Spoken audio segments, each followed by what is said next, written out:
All right. Welcome everybody once again, and this is the last class of chapter number 5, 12th class, magnetism and matter. अभी तक हमने इस chapter में जो भी कुछ पढ़ा है, I hope you guys have revised all of that, and this is going to be the last class. और आज की क्लास में हम पढ़ेंगे कुछ properties of magnetism के बारे में. So first of all, magnetism होता क्या है? Magnetism is कुछ मटेरियल्स मैग्नेटिक होते हैं और कुछ मटेरियल्स मैग्नेटिक नहीं होते, लेकिन जो मटेरियल्स मैग्नेटिक नहीं भी होते ना, even they have some tendency of magnetism within them. और इसको समझने के लिए हमें बेसिकली फंडामेंटल स्ट्रक्चर पढ़ना पड़ेगा किसी भी एटम का. लेट्स से कोई भी ऐसा मटेरियल है जो बिल्कुल भी मैग्नेटिक नहीं है. तो मान के देख लो, कोई कोई सिंपल सा प्लास्टिक है, ठीक है, ये मेरे पास एक प्लास्टिक का पेन है, ये बिल्कुल भी मैग्नेटिक नहीं है. इसके पास तुम आयरन की नेल ले जाओ, निकल ले जाओ, ब्रास ले जाओ, ये किसी को भी अपने साथ चिपकाएगा नहीं. मतलब हम ये मान सकते हैं कि इसमें जीरो मैग्नेटिज्म है प्लास्टिक में. लेकिन अगर तुम बहुत ही फंडामेंटल लेवल पे जाके देखोगे ना, इस प्लास्टिक के अंदर भी तुम्हें थोड़ा बहुत मैग्नेटिज्म दिख जाएगा. Now why this is so is, ये पेन भी तो फर्स्ट ऑफ ऑल एक एलिमेंट है, प्लास्टिक किसी ना किसी एटम से बना होगा. तो सोच के देखो, अगर मैं इस पेन के अंदर जूम इन करने की कोशिश कर रहा हूँ, तो इस पेन के अंदर मेरे को क्या मिलेगा? एक एटम मिलेगा. एटम के फर्स्ट ऑफ ऑल मेरे को न्यूक्लियस मिलेंगे, और न्यूक्लियस के अराउंड मेरे को कुछ ऑर्बिट्स मिलेंगे. उस ऑर्बिट में कुछ इलेक्ट्रॉन्स रिवॉल्व कर रहे होंगे, बहुत सारे इलेक्ट्रॉन्स होंगे जो न्यूक्लियाई के अराउंड रिवॉल्व कर रहे होंगे. उन सबको छोड़ दो, तुम जस्ट एक इलेक्ट्रॉन की बात करो. एक इलेक्ट्रॉन इस तरीके से न्यूक्लियस के अराउंड रिवॉल्व कर रहा है. इलेक्ट्रॉन रिवॉल्व कर रहा है मतलब कि क्या रिवॉल्व कर रहा है? चार्ज रिवॉल्व कर रहा है. Charge is 1.6 into 10 raised to the power minus 19 coulomb. एक चार्ज रिवॉल्व कर रहा है मतलब कि करंट फ्लो कर रहा है. Yes, even though this current is very very small, तुम्हें फील भी नहीं होगा कि ये कितना करंट है, लेकिन कुछ करंट तो है ना, क्योंकि चार्ज फ्लो कर रहा है. Because according to the definition, current is equal to rate of flow of charge, right? और जब भी करंट किसी सर्कुलर लूप में फ्लो करता है, it produces magnetic field. Yes, जब भी कोई करंट कैरिंग वायर होती है हमारे पास, या फिर कोई करंट कैरिंग चार्ज जो इस तरीके से सर्कुलर लूप में फ्लो कर रहा है, जिसका radius is equal to r, then the magnetic field produced by this current which is moving in a circular loop is current times area. Yes, where I is the current which is flowing in this loop. वो किस तरीके से हम calculate कर लेंगे? मान लो ये 1.6 into 10 raised to the power minus 19 Newton 10 second में एक चक्कर काट रहा है, which is a radius of 1 metre. Okay, all hypothetical, ये रियलिटी से बहुत दूर है ये सारी assumptions. लेकिन तुम सोच के देख लो, 10 सेकंड में एक इलेक्ट्रॉन इस तरीके से एक चक्कर काट रहा है. तो सबसे पहले तो हम करंट कैलकुलेट कर लेंगे. Current is equal to rate of flow of charge. Charge flowing is 1.6 into 10 raised to the power minus 19 in 10 seconds upon 10. So what is the current because of this one electron? This is 1.6 into 10 raised to the power minus 20 ampere. Yeah. And radius of the circle is 1 meter. That means area of this circle will be pi r square, that is simply pi. और यहां से अगर तुम इसकी magnetic field निकालने की कोशिश करो, तो magnetic field is I into A, which is equal to 1.6 into 10 raised to the power minus 20 into pi. Tesla. ठीक है, इतनी मैग्नेटिक फील्ड प्रोड्यूस कर दी एक इलेक्ट्रॉन ने. ठीक है, ये तो जस्ट एक इलेक्ट्रॉन था. इसी तरह से इस प्लास्टिक के पेन में कितने इलेक्ट्रॉन्स हैं? Maybe trillions of trillions of trillions electrons. हमने सिर्फ एक इलेक्ट्रॉन की बात की है जिसकी वजह से मैग्नेटिक फील्ड प्रोड्यूस हो रहा है, which is very less, 1.6 into 10 to minus 20. लेकिन जब इतने ट्रिलियंस ऑफ एटम्स हमारे पास इसके अंदर हैं, जिनके electrons further trillions and trillions of electrons हैं, वो जब सारे घूमेंगे, सबका छोटा छोटा सा मैग्नेटिक फील्ड होगा, तो वो इकट्ठा मिलके एक बड़ा मैग्नेटिक फील्ड नहीं बना देंगे. लेकिन इतना सारा अगर मैग्नेटिक फील्ड हमारे पास है, तो फिर ऐसा क्यों है कि कुछ ही मटेरियल्स होते हैं जो मैग्नेटिज्म शो करते हैं? ये प्लास्टिक क्यों नहीं उस मैग्नेटिज्म को शो कर पा रहा? और इसमें हमें थोड़ी सी केमिस्ट्री को लेके आना पड़ेगा, क्योंकि केमिस्ट्री में तुमने देखा है ऑर्बिटल वेलोसिटी ऑफ इलेक्ट्रॉन्स. कई बार क्या होता है जब तुम्हारे इलेक्ट्रॉन्स होते हैं, लेट्स से दिस 1s2, जो तुम्हारा पहला शेल है उसमें 2 इलेक्ट्रॉन्स होते हैं। कई बार क्या होता है, केमिस्ट्री में तुमने पढ़ रखा होगा, इनकी ऑर्बिटल ओरिएंटेशन इस तरीके से हो जाती है कि एक इलेक्ट्रॉन अगर इस तरीके से मूव कर रहा है तो दूसरा इलेक्ट्रॉन उसके एग्जैक्टली ऑपोजिट मूव करेगा। मतलब कि एक इलेक्ट्रॉन ने जितना मैग्नेटिज्म प्रोड्यूस किया, अब ये हमने लिख तो दिया Ia, but this Ia is only the magnitude of it, right. इसका जो डायरेक्शन है वो हम कैसे कैलकुलेट करेंगे, अपने राइट हैंड के थंब रूल से। तो एक इलेक्ट्रॉन की वजह से जो भी इसका मैग्नेटिक फील्ड आएगा, जो दूसरा इलेक्ट्रॉन है उसके साथ वाला, वो इस मैग्नेटिक फील्ड को कैंसिल कर देगा, and the net magnetic field produced by this 2 electrons will be 0. And such type of materials are called diamagnetic materials. These are called diamagnetic materials. Diamagnetic materials basically वो materials जो बिल्कुल भी magnetism show नहीं करते।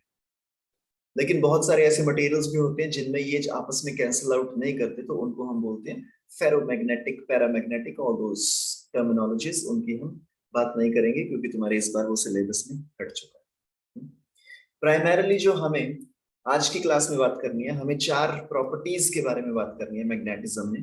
And these 4 properties are, first of all is magnetism और intensity of magnetism. Second is magnetic intensity. तुम्हें देखने में लग रहा होगा कि बहुत ही सिमिलर सी टर्म्स हैं, या intensity of magnetization and magnetic intensity, लेकिन अभी हम देखेंगे इनमें क्या डिफरेंस है। And the next one is magnetic susceptibility and the last one is magnetic permeability, right. So with that हम आज की क्लास को शुरू करने जा रहे हैं। We will be learning today 4 different properties of magnetic properties, okay. लेकिन इन प्रॉपर्टीज को भी शुरू करने से पहले ना एक बार हम समझ के देखते हैं कि कोई मटेरियल मैग्नेटाइज क्यों ही होता है। What are the factors by which any normal looking material can be magnetised. सबसे पहले तो व्हेन आई से एनी मटेरियल, मान लो कोई तुम्हारे पास आयरन है, तो आयरन के पास, let's say this is an iron element, इसके अंदर बहुत सारे एटम्स होंगे, उसके अंदर बहुत सारे इलेक्ट्रॉन्स होंगे। अब इसके अंदर क्योंकि बहुत सारे एटम्स और इलेक्ट्रॉन्स हैं, जिस तरीके से मैंने अभी तुमको बताया, वो सारे इलेक्ट्रॉन्स मूव कर रहे होंगे, जिनकी वजह से इनका अलग अलग छोटा छोटा सा एक मैग्नेटिक फील्ड होगा। उस अलग अलग छोटे छोटे मैग्नेटिक फील्ड की वजह से all these small small electrons they will behave as magnetic dipoles. These electrons will behave as magnetic dipoles, और क्योंकि ये मैग्नेटिक डाइपोल्स की तरह बिहेव कर रहे हैं तो इनका कुछ मैग्नेटिक मोमेंट भी होगा।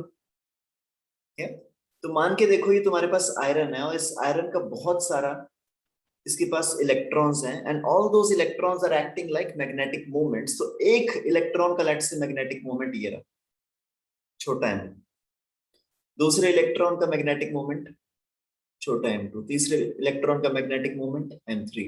Now, because these are infinite in number, can you imagine that all of these magnetic moments will cancel out with each other and the net magnetic moment will become equal to 0? This is just like if if you just have a copper wire. ये तुम्हारी copper की wire है, इसमें तुमने अभी battery कुछ नहीं लगाया, ठीक है, बाजार से खरीद के लाए हो। जब बाजार से खरीद के लाते हो फिर तो सीधा ही उसको पकड़ लेते हो ना, है ना, दांत से छील लेते हो तुम, उसका जो इंसुलेटर होता है अंदर से निकाल लेते हो, जो शाइनी पार्ट होता है उसको टच करके देख लेते हो। तुम्हें पता है करंट नहीं लगेगा भाई, क्योंकि अभी कनेक्ट नहीं किया तुमने, ठीक है, उसको तुमने सॉकेट में घुसाया नहीं है। लेकिन जब तुमने एक बार सॉकेट में कनेक्ट कर दिया, बटन दबा दिया, तब तो नहीं उसको हाथ लगाते हो। तब क्यों नहीं हाथ लगाते हो, वही तार सेम तार। तो हम सबको पता है कि भाई जब तक उसको कनेक्ट नहीं किया तब तक उसमें कोई करंट नहीं है। लेकिन माय क्वेश्चन इज, करंट उसमें क्यों नहीं है? क्योंकि अभी तो इलेक्ट्रॉन्स मूव कर रहे हैं ना इस कॉपर की तार के अंदर, इनफाइनाइट इसके अंदर इलेक्ट्रॉन्स हैं, practically infinite, billions and trillions of electrons हैं, सारे बहुत जोर से वाइब्रेट कर रहे हैं, ठीक है, बहुत ही हाई स्पीड के साथ वाइब्रेट कर रहे हैं। तो मतलब कि इसके अंदर बहुत सारा चार्ज है जो कि मूव कर रहा है, और जब भी चार्ज मूव करता है तो मतलब वहां पे हमारे पास करंट होता है, यही तो होता है ना current. Current is the rate of flow of charge. तो एक कॉपर की तार जिसको हमने अभी किसी चीज से कनेक्ट नहीं किया, उसके अंदर भी ये जो छोटे छोटे से इलेक्ट्रॉन्स हैं ये मूव कर रहे हैं बहुत ज्यादा हाई स्पीड से। फिर हम इतनी आसानी से उस कॉपर की तार को हाथ कैसे लगा लेते हैं? This is because The number of electrons are practically infinite and they are all moving in random directions. एक इलेक्ट्रॉन अगर यहां से इस तरीके से मूव करता है, दूसरा इलेक्ट्रॉन ऐसे मूव करेगा, तीसरा इलेक्ट्रॉन ऐसे मूव करेगा, चौथा इलेक्ट्रॉन ऐसे मूव कर रहा है, इस तरीके से मूव कर रहा है, इस तरीके से मूव करता है. Even though each of these electrons have small currents of their own, लेकिन अगर तुम as a whole complete देखोगे इस कॉपर की तार को, तो ये पूरा का पूरा न्यूट्रल रहेगा. ये पूरा का पूरा इसमें current flowing would be equal to 0. या दिस इज जस्ट लाइक, बहुत ही अगर तुम्हें फंडामेंटल लेवल पे मेरे को तुम्हें समझाना है, तो मान लो यहाँ पे कुछ कुर्सी पड़ी है, ठीक है, एक डब्बा पड़ा है. इसको मैं अगर खींचने लग जाऊं इधर 10 न्यूटन से, फिर मैं इसको इधर खींचने लग जाऊं 10 न्यूटन से, फिर मैं इसको इधर खींचने लग जाऊं 10 न्यूटन से, यहां भी खींच दूं 10 न्यूटन से, इधर भी खींच दूं 10 न्यूटन, 10 न्यूटन, 10 न्यूटन, इधर भी 10 न्यूटन, इधर भी 10 न्यूटन, इधर भी 10 न्यूटन, यहाँ भी 10 10 10 10 10 10 all over the place. Okay, let's say I have a million forces like this, each of these forces is 10 Newton. तो डब्बा कहाँ जाएगा? कहीं नहीं जाएगा डब्बा. अब तुम आर्ग्यू नहीं कर सकते कि भाई इतनी सारी फोर्सेस हैं, भाई मिलियन फोर्सेस हैं, 10 10 10 10 न्यूटन, और तुम बोल रहे हो कि डब्बा कहीं नहीं जाएगा. तो हाँ, डब्बा कहीं नहीं जाएगा, क्योंकि वो सारी फोर्सेस आपस में कैंसिल आउट होगी. सिमिलरली कॉपर की तार को तुम बड़ी आसानी से हाथ लगा सकते हो. Even though there are millions and trillions of electrons which are moving around with very fast speeds, but उन सबका इफेक्ट आपस में कैंसिल आउट हो जाएगा, जिसकी वजह से current would be equal to 0. Or to be more basic in this, drift velocity is equal to 0. है, ये हमने पढ़ रखा था. Current is equal to VENA. Current depend करता है कि तुम्हारी ड्रिफ्ट वेलोसिटी कितनी है.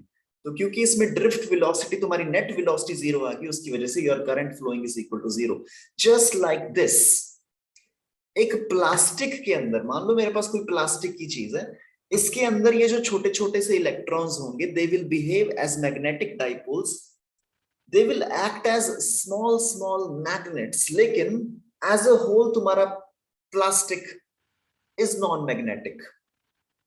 अगर पूरे प्लास्टिक के डब्बे की बात करें तो इसको मैं बोल सकता हूं कि इसका magnetic moment is equal to 0, क्योंकि वो जो छोटे छोटे से मैग्नेटिक मोमेंट्स थे वो कैंसल आउट हो गए. राइट, वो छोटे छोटे मैग्नेटिक मोमेंट कैंसिल आउट हो गए. लेकिन अब तुम सोच के देखो, अगर मुझे इसको मैग्नेटाइज करना है, कोई इसी तरीके का मटेरियल है, इसके हर डायरेक्शन में छोटे छोटे से डाइपोल्स की direction, they are in all random directions and there millions and trillions of magnetic dipoles in this. और ये सारे मैग्नेटिक डाइपोल्स डिफरेंट डायरेक्शंस में, जिसकी वजह से इसका net magnetic moment is equal to 0. But now imagine, मैं एक बहुत बड़ा मैग्नेट ले आऊं, उस बहुत बड़े मैग्नेट को मैं इसके आसपास लगा दूं, मतलब कि उस बहुत बड़े मैग्नेट का मैं इधर लगा दूं नॉर्थ पोल और इधर लगा दूं साउथ पोल.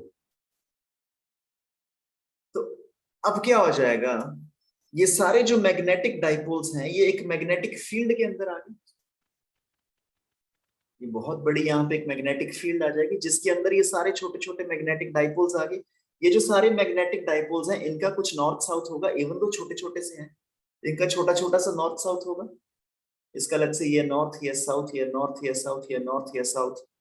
अब जब बहुत बड़ा मैग्नेट आ गया, तो तुम्हें पता है कि किसी मैग्नेटिक फील्ड के अंदर अगर कोई मैग्नेटिक डाइपोल रखा हो तो उसके ऊपर एक टॉर्क लगती है. This is N unstable equilibrium, जिसकी वजह से ये जो छोटा सा मैग्नेटिक डाइपोल है वो घूम जाएगा. जहां पे हमारे बड़े मैग्नेट का साउथ है, उस तरफ हमारे छोटे मैग्नेट का नॉर्थ आ जाएगा. मतलब थोड़ी देर बाद ये जो सारे हमने डाइपोल्स लगाए हैं, छोटे छोटे magnetic dipoles, all of them will orient themselves like this.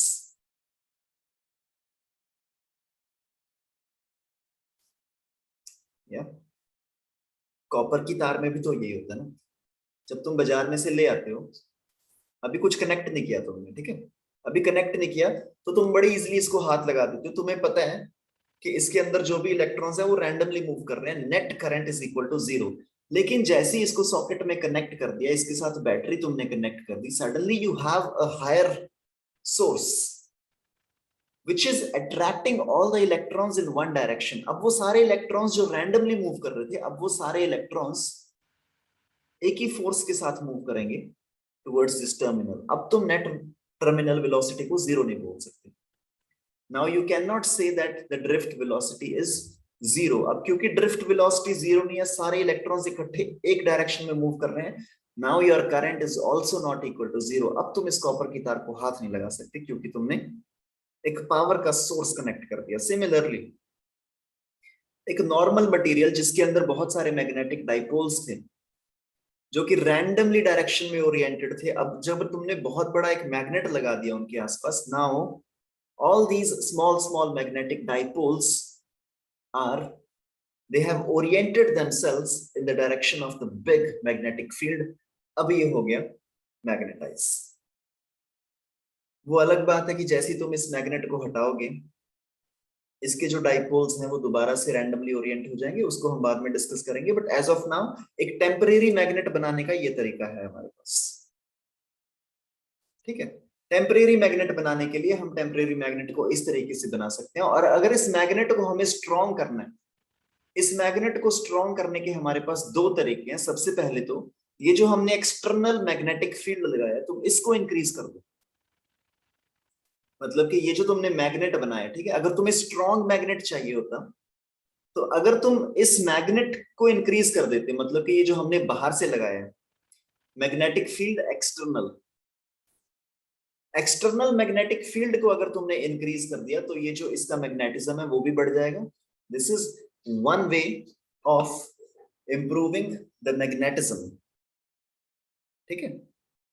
जो हम मैग्नेटाइज करने की कोशिश कर रहे हैं इस छोटे वाले मैग्नेट को, एक तरीका तो यह है कि बाहर वाले मैग्नेट की स्ट्रेंथ को बढ़ा दो। दूसरा तरीका क्या है, ये जो अंदर वाला मटेरियल है जिसको हम मैग्नेटाइज करने की कोशिश कर रहे हैं, इसके टेम्परेचर को कम कर दो।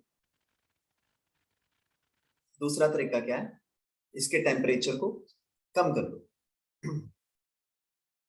या अब इसके टेम्परेचर को कम करने से तुम्हें क्या लगता है, क्या फर्क पड़ रहा होगा? क्योंकि जब तुम किसी चीज को हीट कर देते हो, ठीक है, तो उसके इलेक्ट्रॉन्स बहुत ही रैंडमली हाई स्पीड के साथ मूव करना स्टार्ट कर देते हैं। अब अगर तुमने इसके टेम्परेचर को कम कर दिया तो इसके टेम्परेचर को कम करने की वजह से क्या होगा, इनकी जो रैंडमनेस है, सारे मैग्नेटिक डाइपोल्स की जो रैंडमनेस है वो थोड़ी सी कम हो जाएगी, और उस रैंडमनेस के कम होने की वजह से इसका जो मैग्नेटिक मोमेंट है वो थोड़ा सा बढ़ जाएगा, राइट। तो इस पे हम अभी बाद में आते हैं। अब चलते हैं अपने मेन टॉपिक पे। ये मैंने तुम्हें थोड़ा सा वैसे कॉन्टेक्स्ट दे दिया शुरू में कि हम जो भी ये चार टर्म्स पढ़ने वाले हैं, ये इस कॉन्टेक्स्ट को तुम पीछे बैक ऑफ द माइंड में रखना, और ये हम चार टर्म्स को भी पढ़ने वाले हैं। So, सबसे पहली term that we are going to discuss is magnetization or intensity of magnetization. This is capital M. So magnetization या फिर intensity of magnetization क्या है? यहाँ पे तुम्हारे पास अलग अलग डाइपोल्स है ना, एक का मैग्नेटिक मोमेंट है let's say M1, दूसरे का मैग्नेटिक मोमेंट है M2, तीसरे का M3, then M4, M5, N6, N6। इस तरीके से बहुत सारे तुम्हारे पास मैग्नेटिक डाइपोल मोमेंट्स बन जाएंगे। ये जो बहुत सारे मैग्नेटिक डाइपोल मोमेंट्स बन गए, इनका जो नेट मैग्नेटिक डाइपोल मोमेंट होता है उसको हम बोलते हैं net magnetic dipole moment. This will be the resultant of all the individual magnetic dipole moments. And magnetization, or in short you can say M, will be the net magnetic moment of all the small magnetic moments, the net magnetic moment per unit volume। ये जो सारे हमारे पास छोटे छोटे से magnetic dipoles बन गए हैं, इनका जो नेट मैग्नेटिक मोमेंट होगा per unit volume is called magnetization. This is called magnetization or intensity of magnetization।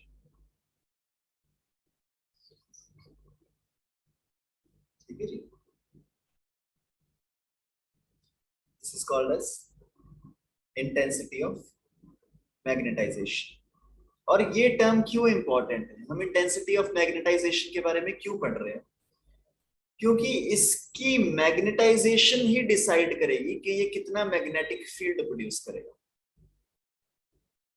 Magnetic field produced by any material is directly proportional to कि उसकी मैग्नेटाइजेशन कितनी।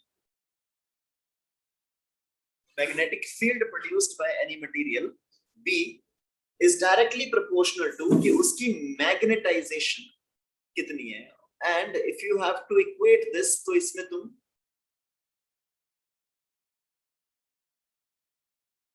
परमेबिलिटी ऑफ फ्री स्पेस के साथ इसको equate कर सकते हो। Magnetic field produced by any material is mu naught times the magnetization of that material.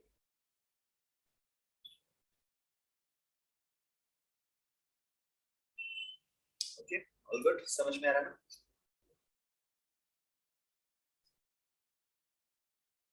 Before we go ahead to the next property, इसकी एक बार units देख लो. What are the units of magnetization? तो magnetization का formula क्या है? mnet upon volume.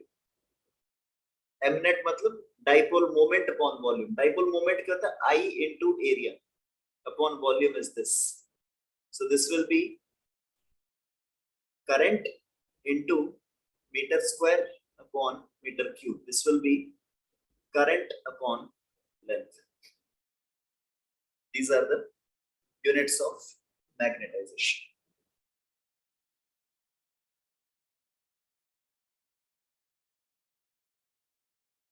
ठीक है जी, तो ये तो था सबसे पहला वाला टॉपिक तुम्हारा, मैग्नेटाइजेशन।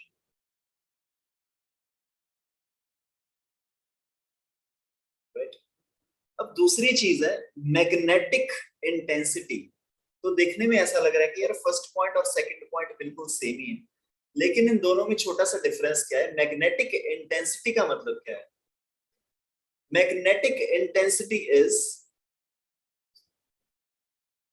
ये तुम्हें मटेरियल चार्ज करना है, ठीक है, इस मटेरियल को तुम्हें मैग्नेटाइज करना है, तो इसका रैंडम डायरेक्शंस में मैग्नेटिक मोमेंट है और नेट मैग्नेटिक मोमेंट है m।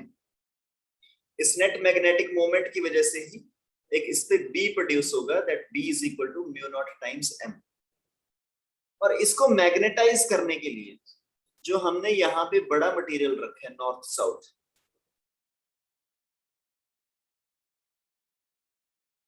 इस नॉर्थ साउथ जो एक्सटर्नल हमने मैग्नेट लगाया, इसकी पावर कितनी है उसको मेजर करने के लिए हम टर्म यूज करते हैं मैग्नेटिक इंटेंसिटी। ठीक है, दो चीजें हैं, एक तो ये एक्सटर्नल मैग्नेट है जो कि मैग्नेटाइज करेगा छोटे वाले मैग्नेट को, इंटरनल मैग्नेट को। इंटरनल मैग्नेट का जो मैग्नेटिक मोमेंट है, net magnetic moment per unit volume, that is called as magnetization. और जो एक्सटर्नल मैग्नेट है उसकी इंटेंसिटी को हम बोलते हैं मैग्नेटिक इंटेंसिटी। ठीक है, इसे थोड़ा सा ना इस तरीके से समझो यार। मान लो ये जो बाहर वाला मैग्नेट है इसकी इंटेंसिटी थी बी एक्सटर्नल, ठीक है, तो ये बाहर वाला मैग्नेट इसकी इंटेंसिटी थी बी एक्सटर्नल, और इसके अंदर हमने ये वाला मैग्नेट रख दिया जिसका net magnetic moment is m। तो इसकी जो मैग्नेटिक फील्ड बन गई दैट इज बी इंटरनल। तो जो नेट मैग्नेटिक फील्ड यहां पे प्रोड्यूस हो जाएगी B net, net magnetic field will be produced, that will be, एक तो एक्सटर्नल जो हमने लगा रखा है यहाँ पे मैग्नेटिक फील्ड, और जो हम इंटरनल मैग्नेटिक फील्ड इसमें अभी इंसर्ट करेंगे। तो एक्सटर्नल जो हमने मैग्नेटिक फील्ड लगा रखा है यहाँ पे, उसको तो हम बी एक्सटर्नल लिख रहे हैं, और जो इंटरनल मैग्नेटिक फील्ड है that is directly proportional to your mu naught times m। ठीक है जी, तो अब हमने बेसिकली क्या किया, हमने ना पूरी इक्वेशन को डिवाइड कर दिया म्यू नॉट से। पूरी इक्वेशन को अगर तुम म्यू नॉट से डिवाइड करोगे then you will get B net by mu naught is equal to B external divided by mu naught plus m।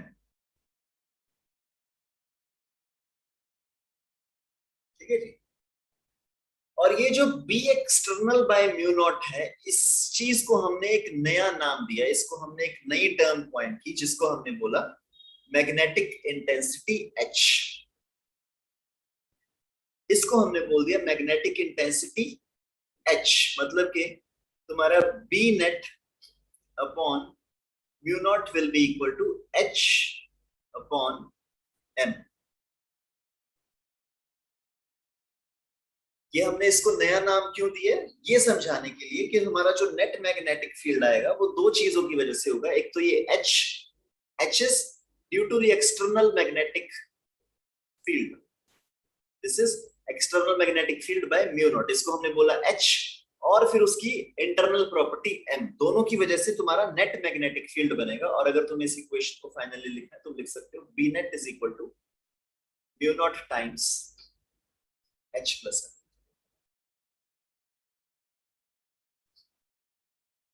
This is the magnetic intensity. ठीक है, तुम्हें फर्क समझ में आ गया होगा। ये है तुम्हारा H, this is magnetic intensity. ये था तुम्हारा M, विच इज मैग्नेटाइजेशन। और इन दोनों के इफेक्ट की वजह से ही तुम्हारा नेट मैग्नेटिक फील्ड सामने निकल गया है।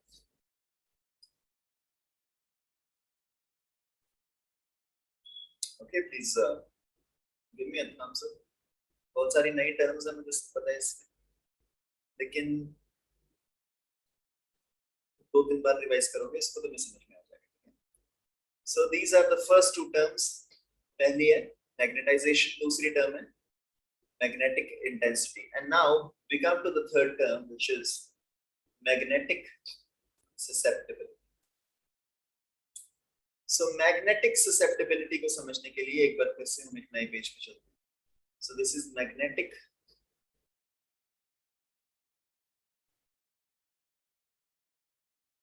susceptibility. See, magnetic susceptibility is कि एक एक्सटर्नल मैग्नेटिक फील्ड लगाने पे कोई मटेरियल कितना ज्यादा मैग्नेटाइज होगा, उसको हम बोलते हैं मैग्नेटिक ससेप्टिबिलिटी। इसकी तुम डेफिनेशन लिखो, चलो। Magnetic susceptibility is the degree of magnetization, is the degree of magnetization upon adding an external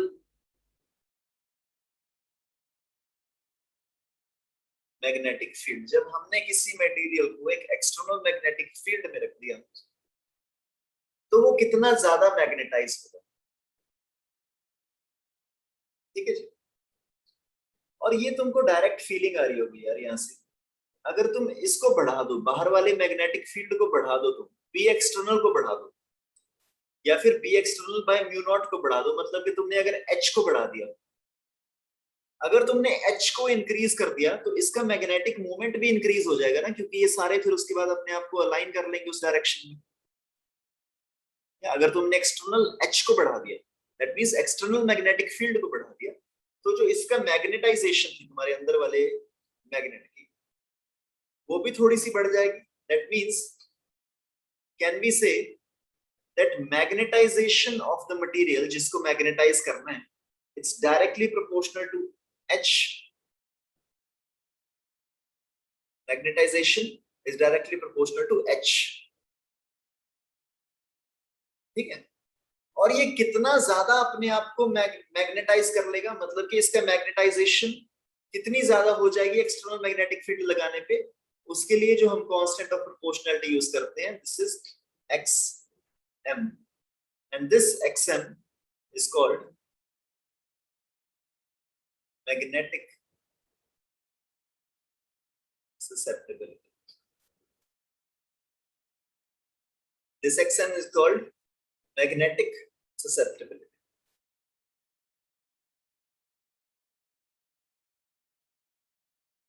Right? इसकी यूनिट्स अगर मुझे तुम्हें बतानी है, so because this is a ratio of h is to m, so this is a dimensionless quantity.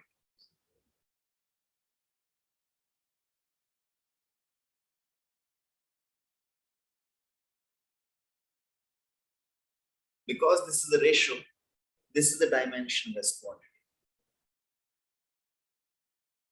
तो अब तुम्हारे पास magnetisation और मैग्नेटिक इंटेंसिटी के बीच में एक रिलेशन आ गया. सो m is equal to xm times h. अब एक बार पिछली वाली स्लाइड पे देखिए हमने क्या लिखा था. पिछली वाली स्लाइड पे हमने लिखा था, ये फॉर्मूले को याद रखना, ठीक है. m is equal to xm times h. पिछली वाली स्लाइड में हमने ये लिखा था b net is equal to mu naught into h plus m. तो क्या हम यहां से लिख सकते हैं b net is equal to mu naught into h plus m की जगह पे हम क्या लिख सकते हैं xm into h. xm into h. तो या फिर तुम यहां से लिख सकते हो b net is equal to mu naught into 1 plus xm into h. ठीक है.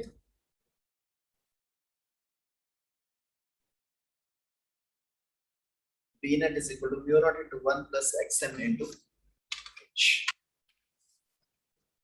where xm is, मतलब कि तुम्हें यहाँ पे सीधा सीधा दिख रहा होगा तुम्हारा जो नेट मैग्नेटिक फील्ड है वो डिपेंड कर रहा है तुम्हारा एक्सटर्नल h कितना है और मैग्नेटिक ससेप्टिबिलिटी कितना.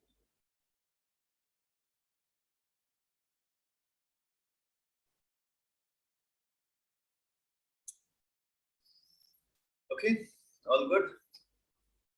This is magnetic susceptibility. अब हमारे अपने लास्ट टॉपिक के ऊपर, which is magnetic permeability. Magnetic permeability के बारे में तुमको ऑलरेडी थोड़ा सा आइडिया होगा. तुम्हें पता है फ्री स्पेस का जो म्यू नॉट होता है, this is permeability of free space. You can से this is permeability of free space.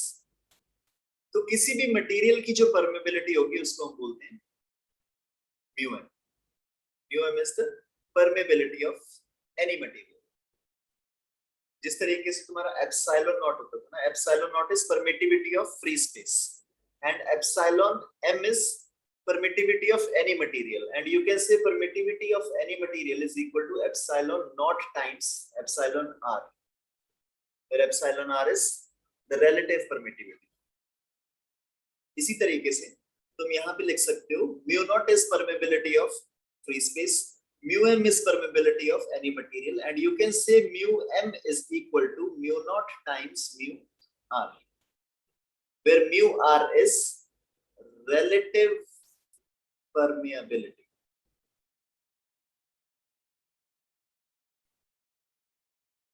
Where mu r is relative permeability.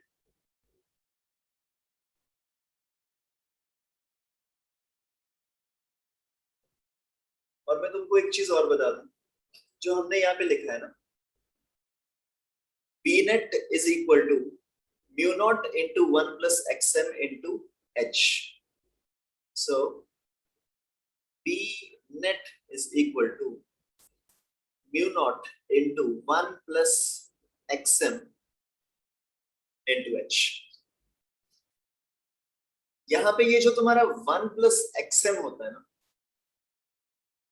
ये किसी भी मटेरियल की परमेबिलिटी होती है, रिलेटिव परमेबिलिटी. किसी भी मटेरियल की रिलेटिव परमेबिलिटी डिसाइड होती है 1 plus xm से. So you can basically say your net magnetic field produced will be equal to mu naught into mu r into h.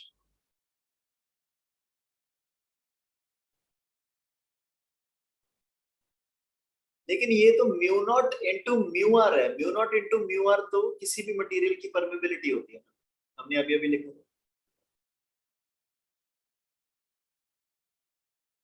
mu naught into mu r तो किसी भी material की permeability होती है. इसका मतलब net magnetic field will be equal to mu of that material multiplied by h.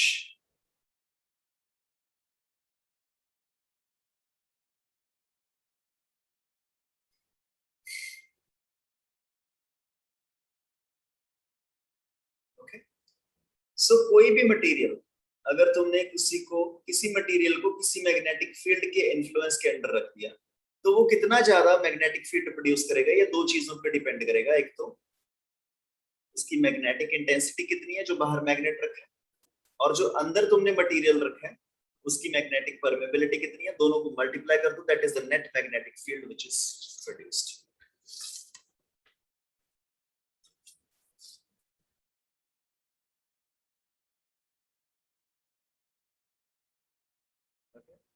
This is the net magnetic field produced.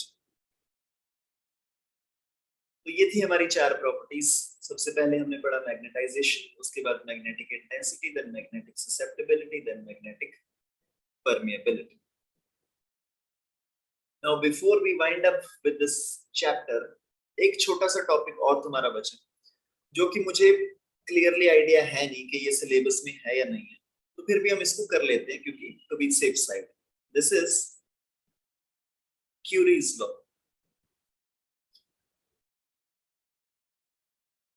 Curies law बहुत ही सिंपल है। क्यूरीज लॉ में बेसिकली क्या है, हमने अभी भी डिस्कस किया है कि अगर तुम्हें किसी चीज को मैग्नेटाइज करना है तो उसको मैग्नेटिक फील्ड के इन्फ्लुएंस के अंदर रख दो, नॉर्थ साउथ के इन्फ्लुएंस के अंदर, और यहाँ पे वो मटेरियल रख दो जिसको मैग्नेटाइज करना है। अगर तुमने मैग्नेटाइजेशन को बढ़ाना है, मतलब कि अगर तुम्हें ज्यादा मैग्नेटाइजेशन चाहिए, तो या तो ये जो बाहर वाला मैग्नेट तुमने रखा है इसको स्ट्रॉन्ग कर दो, इसका मैग्नेटिक फील्ड हाई कर दो, या फिर ये जो तुमने अंदर वाला मटेरियल रखा है इसके टेम्परेचर को कम करो। दो ही तरीके ना। अगर तुम्हें नेट मैग्नेटिक फील्ड जो तुम्हारी आएगी, नेट मैग्नेटिक फील्ड जो तुम्हें लेके आनी है, अगर तुम्हें ज्यादा से ज्यादा नेट मैग्नेटिक फील्ड चाहिए, या फिर तुम्हें ज्यादा से ज्यादा मैग्नेटाइजेशन चाहिए, तुम्हें चाहिए कि सारे जो इसके डाइपोल्स हैं वो एक ही डायरेक्शन में अलाइन कर, तो तुम्हें चाहिए ना कि ये सब लोग एक डायरेक्शन में अलाइन हो जाएं ताकि मैक्सिमम मैग्नेटाइजेशन प्रोड्यूस हो जाए। और इनको एक डायरेक्शन में अलाइन करने के दो तरीके हैं। मैग्नेटाइजेशन को मैक्सिमम करने के लिए या तो तुम मैग्नेटिक फील्ड को बढ़ा दो, ये जो बाहर हमारा मैग्नेटिक फील्ड है, या तो इसको बढ़ा दो, या फिर तुम क्या करो, टेम्परेचर को कम करो। दो तरीके। This is what Curie's law is. According to Curie's law, magnetization of any material is directly proportional to the external magnetic field which is applied and is inversely proportional to the temperature of the material. Okay, जब भी तुम notes बनाओगे, please write this line. Curie's law state that the magnetization of any material is directly proportional to the external magnetic field which is applied and is inversely proportional to the temperature of the material. और in other words तुम इसको बोल सकते हो, magnetization is proportional to P by T.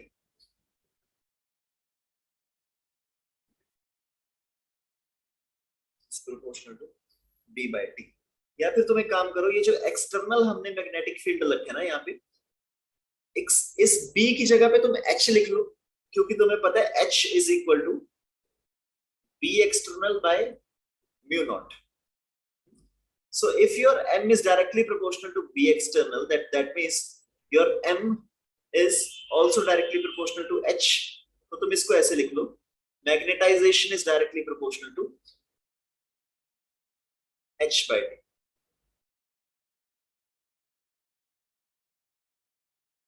Magnetization is directly proportional to H by T, या फिर तुम इसको ऐसे लिख लो, M upon H is directly proportional to 1 by T. Oops, sorry. या फिर तुम इसको इस तरीके से भी लिख सकते हो, that M by H is proportional to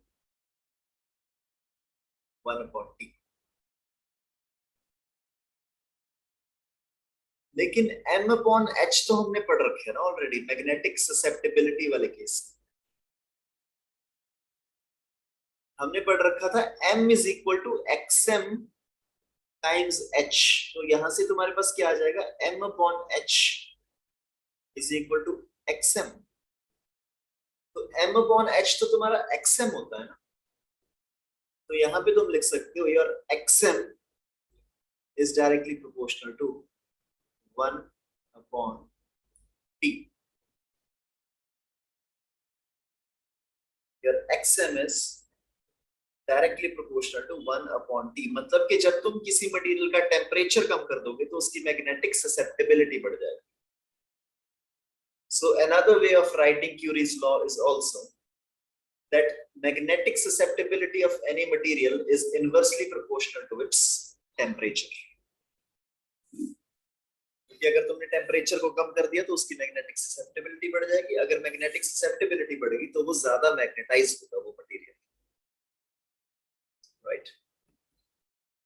so I understand many new terms, you know, हमने ये टर्म्स पहले सुनी नहीं थी, लेकिन तुम 2-3 बार इस लेक्चर को रिवाइज करोगे, जब खुद से नोट्स बनाओगे, all of these things will be very clear to you. एक बेसिक जो हमने फंडामेंटल चीज की थी ये वाली, कि कोई मटेरियल मैग्नेटाइज क्यों ही होता है, इस स्टोरी को याद रखना, और फिर उसके बाद ये डायग्राम को याद रखना कि हमें किसी भी मटेरियल को मैग्नेटाइज करना।